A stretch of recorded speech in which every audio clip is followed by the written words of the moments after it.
छठी B और सी के तमाम तलबा तालिबात, आज हमने सबक नंबर 3 को समझा है कि जानदारों में तनु और दर्जाबंदी।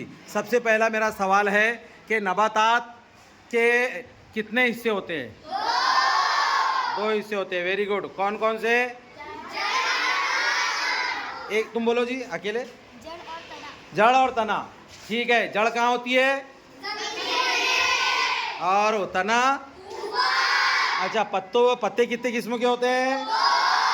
तुम बोलो जी कितने किस्म के होते हैं? 2 किस्म के होते हैं। कौन कौन से? तुम बोलो बोलो। हाँ, कौन से? हाँ, मुफर्रद और मुरक्कब। अच्छा, और जड़ की कितनी किस्में होती है? 2। कौन कौन सी? असल जड़, रेशेदार जड़। असल जड़ और रेशेदार जड़ होती है। Very good. अच्छा, नबातात में ग़िज़ा कहाँ तैयार होती है? वेरी गुड, पत्तों में तैयार होती है। हाँ, मतलब पत्तों के अंदर कैसी तैयार होती है वो? सूरज की रोशनी में तैयार होती है। Very good. अच्छा, खुद कफील नबातात किसे कहते हैं?